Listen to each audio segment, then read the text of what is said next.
It takes a long time to build trust. You've got to show people over many, many years that you are dependable. Trust takes a long time to build, very easy and quick to lose. China has been playing the long game with trust in the diplomatic world, just like they've been doing with economics, building their economy, building their global economic influence decade upon decade. They've been doing the same diplomatically, and it continues to bear fruit in surprising and impressive ways.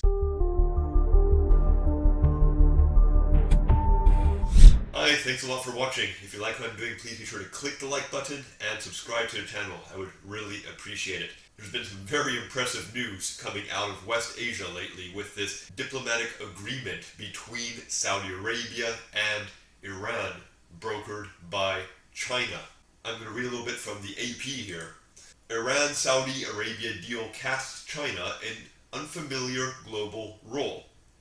An agreement between Iran and Saudi Arabia to re-establish diplomatic relations has cast China in a leading role in Middle Eastern politics, a part previously reserved for longtime global heavyweights like the US and Russia. It's another sign that China's diplomatic clout is growing to match its economic footprint. The deal reached in Beijing Friday, under which the sides agreed to reopen their embassies and exchange ambassadors after 7 years of tensions, shows a different side of Chinese diplomacy. Xi appears to have played a direct part in the talks by hosting Iran's president in Beijing last month. He also visited the Saudi capital Riyadh in December for meetings with oil-rich Gulf Arab nations crucial to China's energy supplies. I'll put a link to the article in the description below. So there's a lot that this arrangement is and a lot that it isn't. What it is a re-establishment of diplomatic ties. You could fairly call this a peace deal because it is a deal, a diplomatic deal with an objective towards more peaceful relations. Now, this is not an alliance, this is not a disarmament treaty, this is not a free trade treaty.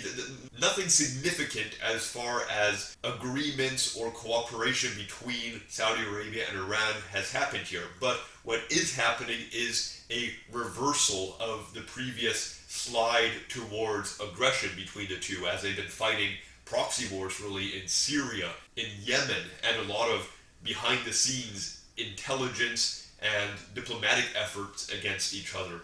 Now things are becoming a bit more above board, with both sides agreeing to look towards a more peaceful future. And who knows what this will bring. This is just the start of it. Lord willing, this will bring all kinds of benefits in the situation in the Middle East. Now, China's had to work very hard at building a reputation of being trustworthy with other countries. It's not easy to become a major global power, as China is more and more becoming. And they've had to play their cards very carefully over the years, over the decades, really playing the long game, building ties of mutual benefit with countries all around the world, to the point where they can go to these regional powers over in Western Asia and get them both to come together and make an agreement.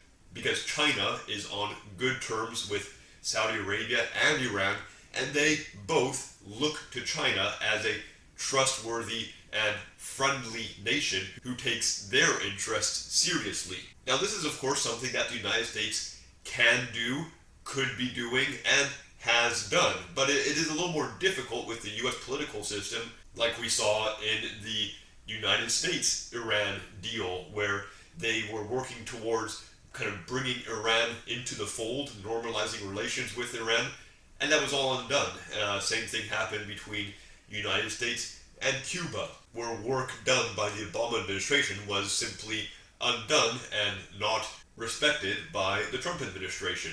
And these kinds of irregularities really leave a vacuum for a trustworthy, dependable diplomatic partner in the world, and China is trying to fill that role, and thankfully they are having an influence for good. And this is just another example really of the way that peace can prevail. Peace can and does prevail, where old tensions, seemingly ancient enemies, the Persians and the Arabs, revolutionary Shia power and the old conservative Sunni power agreeing to try to make nice, to try to fix their problems diplomatically.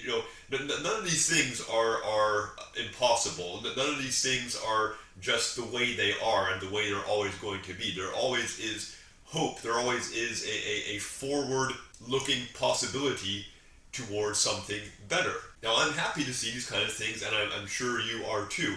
Some people would say that these kind of events aren't trustworthy, or that there's something kind of cynical going on, or that this is like part of a scheme towards a ungodly global government. You can never completely rule out something bad happening, but when we have good right in front of us, I think we can kind of celebrate the win and be thankful that we can be seeing these extensions of peace and a more secure future for tens and tens and tens of millions of people. Now, there's a lot of verses in the Bible about peace, the benefit of peace, the blessings on peacemakers.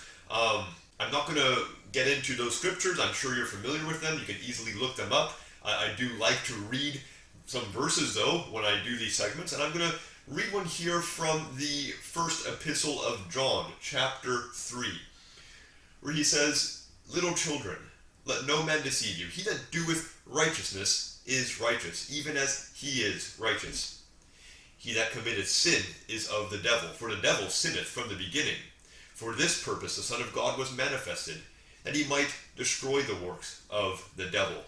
So I'm happy to see the kingdom of God at work. There's the spirit of peace, the spirit of truth, which is going around the world trying to influence people. I'm happy to see it succeed in stories like this, and I pray that people all around the world will open themselves up to the spirit of truth, the spirit of peace, and to Jesus Christ, the righteous, the one who can change lives, forgive sins, and erase sins. But while we wait for perfection, we can certainly celebrate and rejoice in these smaller but very important victories along the way. Well, thanks so much for watching. I hope to talk to you again soon. God bless you.